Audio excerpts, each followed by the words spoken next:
Hi hello welcome to Kiran TV news. YSRCP పార్టీలో ఇంత పద్ధతిగా మాట్లాడేటువంటి ఒక వ్యక్తి ఉన్నారు అని నేనైతే చూడలా, అసలు ఎక్స్పెక్ట్ చేయలేదు కూడా. ఇప్పటి వరకు చాలామందిని చూసాం కానీ బట్ ఫస్ట్ టైం ఒక వైఎస్ఆర్సీపీ నాయకురాలికి ఫిదా అయిపోయిన అంతే. ఆమె పేరు వంగా గీత, పిఠాపురం మాజీ ఎమ్మెల్యే, కాకినాడ మాజీ ఎంపీ కూడా. ఆమె నిన్న ఒక ప్రెస్ మీట్ పెట్టారు. ఎంత హుందాగా ఉందంటే నాకైతే భలే అనిపించింది. సోదర, నానాజీ గారు, గారు, సోదర అనేటువంటి భాషతో ఎంత వినసొంపుగా ఉందో అసలు నేనైతే ఎక్స్పెక్ట్ చేయాల. ఈవిడ అసలు వైఎస్ఆర్సీపీలోనూ ఉన్నారా? వైఎస్ఆర్సీపీలో ఉంటే ఇలాంటి పదాలా, ఇలాంటి మాటలా? ఇదేంటి? ఇది యాక్సెప్టబుల్ కాదు కదా. వైఎస్ఆర్సీపీ వాళ్ళ భావజాలానికి, వాళ్ళ ఆలోచనలకి రప్పరప్పలో లేదంటే నీ అమ్మలో నీ ఎక్కలో ఇంకోటి బూతులు రావాలి కానీ సోదరా లేదని ఇంకొకటి ఇదేంటి భాష అనేది నాకు అర్థం కాదు. ఒకసారి ఆవిడ ఏం మాట్లాడుతున్నారో మీకు వినిపిస్తాను. రేపు సమావేశంగా ఈ రోజు ఏదో ఒక ప్రోగ్రామ్ కి వచ్చారు. వచ్చిన సందర్భంగా విలేకరు గారు అడిగారు, కాపులు కులం ఏమీ లేదండి అని అన్నారు అని. నేను వెళ్ళలేదమ్మా, ఒకవేళ అంటే అది కరెక్ట్ కాదు. ఇక్కడైతే గెలుపు సాగా బాగుంటుందని చెప్పి ఆయన వచ్చారు. అంటే నమ్మి వచ్చారనే నేను చెప్పాను. రెండోది, పిఠాపురం మిమ్మల్ని గౌరవించింది. మిమ్మల్ని గౌరవించినప్పుడు కులం లేదు మతం లేదంటే ఎలాగా? కుల వివక్షత ఉండకూడదు కానీ ఖచ్చితంగా పుట్టిన కులానికి న్యాయం చేయకపోతే ఆ మనిషి వేస్ట్. ఇక ఆ మనిషి వేస్ట్. నీ తల్లికి నువ్వు న్యాయం చేయకపోతే నీ కులానికి నువ్వు న్యాయం చెప్తే నువ్వు ఉండి ఎందుకు? అలానే ఇందులో మేమందరం కూడా రాజకీయంగా ఉన్నవాళ్ళు. నానాజీ గారు మీకు తెలీదా? నాన్నమ్మలు చేపెట్టుకుని కాపు వనభోజనాలకు వచ్చిన వాళ్ళం మనం. కులం గురించి మనం ఎంత ఉపయోగపడ, మనకు వనభోజనాలు తప్ప ఇంకొకటి ఏమి ఉండదు మన దగ్గర. మనం ఎంతసేపు అమ్మమ్మలు నానమ్మల దగ్గర నుంచి వనభోజనాలకు వెళ్ళి మనం ఏదో ఉద్ధరించేసాం తప్ప ఆ కమ్యూనిటీలో ఎంతమందిని మనం పైకి తీసుకొచ్చాం, ఎంతమందికి మనకు ఉద్యోగ అవకాశాలు కల్పించాం, ఎంతమందిని మనం రాజకీయంగా నిలబెట్టాం. ఒక రంగా గారి తర్వాత మళ్ళీ పవన్ కళ్యాణ్ గారు వచ్చే వరకు మనం ఏం చేసాం? వాళ్ళకి వాళ్ళు ఇండివిజువల్గా సంపాదించుకున్న తర్వాత వాళ్ళకి వాళ్ళు రాష్ట్ర స్థాయిలో దేశ స్థాయిలో నాయకులుగా కులముద్ర పడకముందు నిరూపించుకున్న తర్వాత అప్పుడు వాళ్ళకి కులముద్ర వేసేసి మనం వాళ్ళని క్లోజ్ చేపించేటువంటి పనులు చేస్తాం. ఎప్పుడైతే వాళ్ళ కాపులు అనేటువంటి భావన వాళ్ళు ఎదుగుతున్నప్పుడు, వాళ్ళు ఎదిగిన తర్వాత వచ్చిందో వాళ్ళని అక్కడితో ఆ కాపు కులానికి అంతే ఇంక అక్కడితో వేసేస్తారనమాట. ఇప్పుడు ఏదో ఒక మాట అన్నారు, ఏమన్నారు? మనం ఆ కులానికి, ఆ కులంలో పుట్టాము, ఆ కులాన్ని ఓట్లు నమ్ముకుని పవన్ కళ్యాణ్ గారు అక్కడ వచ్చారు, అందుకనే వాళ్ళు కూడా పవన్ కళ్యాణ్ గారికి మంచి అవకాశం ఇచ్చారు. అలాంటి అప్పుడు ఆ కులానికి న్యాయం చేయకపోతే ఇంకెందుకు, వాళ్ళు కూడా అది చూస్తారు అన్నట్టుగా ఆవిడ మాట్లాడింది. అయితే మరి వంగా గీత గారు కూడా ఆ పిఠాపురాన్లో లేదంటే ఆవిడ కాన్స్టిట్యున్సీలో వాళ్ళ కులానికి ఏమీ చేయలేదు. అందుకనే వంగా గీత గారిని ఓడిపించారు. అంతేగా? మీరు చెప్పినట్టే, మీరు చెప్పాలి అంతే కదా. సరే, ఇంత పద్ధతిగా మాట్లాడడం చాలా హ్యాట్స్ ఆఫ్. అసలు ఇది అసలు వైఎస్ఆర్సీపీ పార్టీకి విరుద్ధమైనటువంటి పనులు మీరు చేస్తున్నారు. చాలా చెప్పాలంటే మీ మీద యాక్షన్ కూడా తీసుకుంటారు వాళ్ళు. ఇలా పద్ధతిగా మాట్లాడితే కుదరదు, ఇలా గారు గీరులు అంటే మాకు కుదరదు అనేటువంటిది ఉంటుంది. పంతం నానాజీ గారి గురించి ఇదంతా ప్రెస్ మీట్ అంతా. ఆయన ఏమన్నారంటే, రే దమ్ముంటే రారా బాంచత్ రా ఇక్కడికి వచ్చి పోటీ చేయి అన్నారు. అవును కదా, తప్పే ఉంది. జగన్మోహన్ రెడ్డి గారు పులివెందుల్లోనే ఎక్కడికి ఎందుకు పోటీ చేస్తున్నారు? పవన్ కళ్యాణ్ గారిని మాత్రం అక్కడికి వెళ్ళి పోటీ చేయి, ఇక్కడికి వెళ్ళి పోటీ చేయని చెప్తారు. మరి జగన్మోహన్ రెడ్డి గారిని పంతం నానాజీ గారి మీద వచ్చి పోటీ చేయమని చెప్పండి. జగన్మోహన్ రెడ్డి గారి కన్నా పంతం నానాజీ గారికి మెజారిటీ ఎక్కువ వచ్చింది. 10,000 20,000 మెజారిటీ ఎక్కువ వచ్చింది. ఒక సీఎం క్యాండిడేట్ కదా ఆయన, మాజీ సీఎం కదా, మాజీ సీఎం కొడుకు కదా, ఎంపీ కదా, తాత ముత్తాతల దగ్గర నుంచి రాజకీయాలు చేస్తున్నటువంటి వ్యక్తి కదా. నిన్న మొన్న ఎమ్మెల్యే అయ్యారండి పంతం నానాజీ గారు. మరి ఆయనకన్నా ఎలా ఉంటుంది? సరే, ఇక్కడ గురించి మాట్లాడేద్దాం. వంగా గీత గారికి ఒక ఆడియో వినిపిస్తాను. ఒకవేళ ఏమన్నా మర్చిపోయారేమో ఒకసారి వినిపించిన తర్వాత నేను మాట్లాడతాను.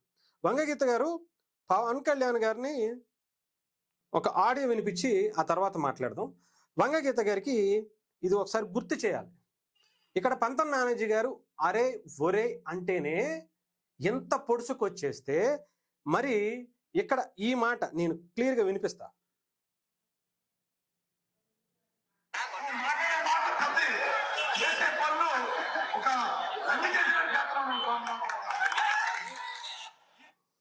మరి పక్కన మీరే ఉన్నారు, ఇలా నోరు కూడా అడ్డం పెట్టుకున్నారు ఒకసారిగా ఆ మాటలు మాట్లాడిన తర్వాత.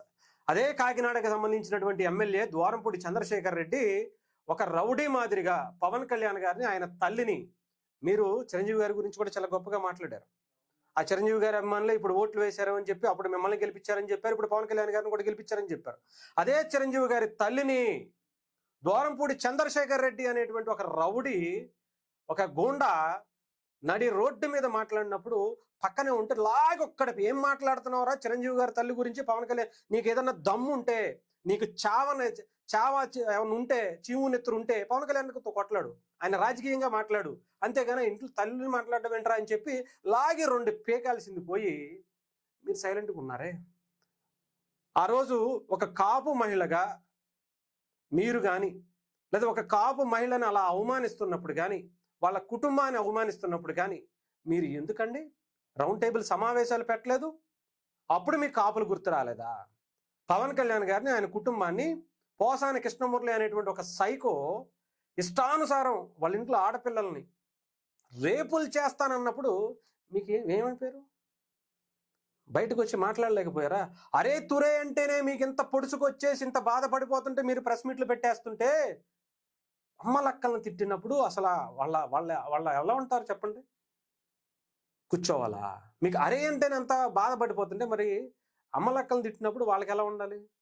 పరండి, అరే అంటలో పెద్ద తప్పేం లేదు. బోషడికి అనే పదానికే మీరు పెద్ద పెద్ద అర్థాలు తీసుకొచ్చినప్పుడు, అమ్మలక్కలను తిట్టినప్పుడు దానికి ఇంకో పదాలు తీసుకురాలేదు వాళ్ళు, దాన్ని రాజకీయం చేయలేదుగా. పోనే వాళ్ళ పాపాన్ని వాళ్ళ పోతారు అనుకున్నారు, పోయారు అంతే. ఏమైపోయారో ప్రత్యేకించి చెప్పాల్సిన అవసరం లేదు కదా. నిన్న బొలిశెట్టి శ్రీనివాస్ గారు అన్నట్టు తోలు తీసి పక్కన కూర్చోబెడతామంటే తోలు కావాలని తీయాల్సిన అవసరంలా, ఉన్న అన్ని కూరలన్నీ పీకేసి పాముకి కూరలు పీకెత్తే ఏమవుద్ది? విషం పీకేస్తే సచ్చిన పాము ఉన్న బతుకున్న పాముకి పెద్ద తేడా ఉండదు, పాము అంతే, అది అంతే. అలాగే ఉంటుంది అనమాట. ఇప్పుడు మిమ్మల్ని అందరిని పరిస్థితి కూడా ఎవరైతే నోరేసుకుని ఇష్టానుసారం పడిపోయారో, మిమ్మల్ని కాదులేండి, మీతో పాటు ఉండేటువంటి మీ సహచరులు వాళ్ళందరూ ఏమయ్యారు? ఇప్పుడు కాకినాడ ఎమ్మెల్యే ద్వారంపూడి, మాజీ ఎమ్మెల్యే ద్వారంపూడి చంద్రశేఖర్ రెడ్డి, బియ్యం డాన్, పెద్ద పెద్ద మాఫియాలతో ఉన్నటువంటి డాను ఏమయ్యాడు? కూర్చున్నాడు మూసుకుని, అన్నీ అయిపోయింది. అలాంటి పరిస్థితి ఉంటుంది.